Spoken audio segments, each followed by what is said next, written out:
No me cabe ninguna duda para que sea posible este entorno de aprendizaje autoorganizado, este desarrollo del pensamiento crítico, estas metodologías como Learning by Training, aprendizaje cooperativo, inteligencias múltiples, etcétera, de que debemos operar grandes, notables cambios a nivel infraestructural.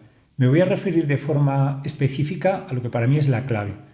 La disposición por parte del centro de dispositivos móviles y de nuevos diseños tecnopedagógicos. Esto es lo que nos va a permitir entonces crear un entorno tecnológicamente enriquecido. No podemos renunciar hoy por hoy a ese feedback inmediato que nos proporcionan las nuevas tecnologías. Es que está suficientemente demostrado que si un alumno escribe viernes con B e inmediatamente recibe esa corrección de un autocorrector de cualquier editor de textos, por no complicarnos demasiado la vida con el ejemplo, eso genera muchísimo más impacto de aprendizaje que un profesor que corrija después de 4 días ese mismo trabajo y cuando el alumno lo recibe, pues evidentemente ha existido una cadencia, un tiempo de demora que genera muy poco estímulo-respuesta. Por tanto, tenemos que valernos de la realidad aumentada, la realidad virtual, esos entornos que tienen en el cono de Dale muchísimo más impacto, muchísima más capacidad de pregnancia por parte del alumno. Podemos hablar de cualquier perspectiva, incluso del ángulo económico. Es viable, económicamente es viable si el centro adopta una planificación estratégica suficientemente estructurada, articulada. No es caro disponer de dispositivos móviles si a cambio se suprimen, por ejemplo, libros de texto. Y las posibilidades de colaboración entre alumnos, de recepción de datos por parte del profesor, de disposición de materiales de alta pregnancia son indudablemente algo a lo que no podemos renunciar. Obviamente no se trata simplemente de tener dispositivos, sino del uso metodológico, la disposición metodológica que hacemos. Por ejemplo, está demostrado dentro de los estudios de neurocognición que el impacto de aprendizaje es superior cuando se recibe un mismo contenido desde distintos modos, de distintos formatos. Formato vídeo, audio, texto, formato gráfico. Por tanto, la multimodalidad es un principio que debemos también integrar dentro de la disposición de este entorno tecnopedagógico. Y por supuesto, no se trata solo de tener contenido, sino también de realizar operaciones de, aunque son un poco cursi, curación de contenidos. Es decir, un alumno que recibe fotos y las transforma en un vídeo, recibe unas determinadas imágenes con las que construye un vídeo tutorial, etc. Hay herramientas que permiten, por ejemplo, que el mismo vídeo de una explicación del profesor grabado con herramientas como Explain Everything, etc., el alumno en casa lo vea, separe el vídeo y pueda responder a preguntas que el mismo profesor ha diseñado. Todo esto de forma automatizada, la información le va a llegar al profesor sin más que diseñar este cuestionario, este test. Ese sería un ejemplo de curación de contenidos dentro de este marco metodológico del Flipped Classroom, que es lo que nos va a permitir, lo primero, tener una mayor seguridad, una mayor evidencia de los aprendizajes que están ocurriendo dentro de esta autonomía que otorgamos en la relación del alumno con los contenidos y, en segundo lugar, liberar tiempo de clase para que el alumno pueda realizar actividades cooperativas, proyectos, PBL, etcétera, etcétera.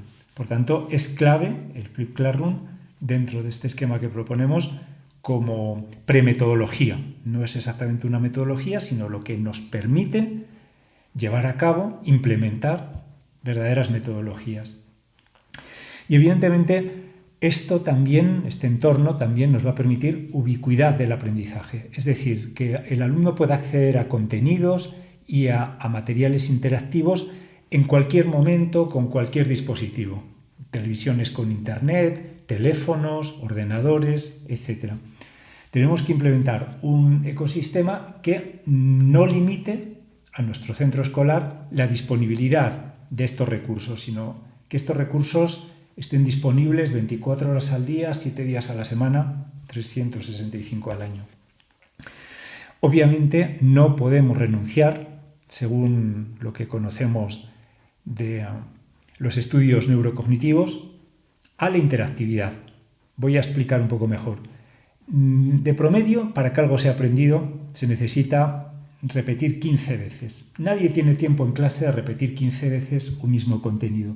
Sí tenemos tiempo de ponerlo en juego por parte de la explicación del profesor, por vídeos, etcétera, etcétera, una vez, y en un producto interactivo, Kahoot, Quizlet, Quizlet, etcétera, Nerpod también, hacer que el alumno lo pueda repetir en casa otras 13 veces y a la vez 15ª, otra vez dentro del marco de nuestra clase, pero ahora ya con validez educativa. Es que yo no conozco otra forma, otra fórmula, si no es gracias a estos recursos interactivos, para que todo esto de lo que estamos hablando, esos temarios casi inabarcables, esa necesidad de reiterar contenidos de forma muy profusa, insisto en la cifra de promedio 15, sea realmente compatible con los horarios escolares que tenemos establecidos.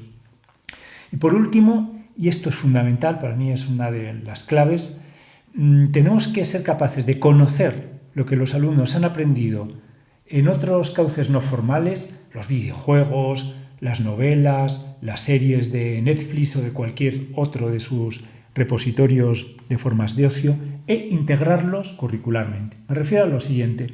Yo no me creo ese mito del fracaso escolar de la actual generación. No hay ninguna generación, históricamente hablando, que tenga más cantidad de información que la actual. Lo que pasa es que esta información es difusa, le llega por canales poco convencionales y sobre todo carece de una conexión curricular. Me refiero, casi todos los alumnos de primero de la ESO habrán jugado al juego Imperium. Lo que tiene que hacer el profesor es, lo primero, conocer, que es lo que el alumno sabe, y lo segundo, ampliarlo, ¿no? Dotarlo de validez curricular. Oye, que es que antes de la época imperial hubo una monarquía, después hay una república, esto que aparece en vuestro videojuego se puede referir a Roma, pero no tanto a Hispania, etcétera.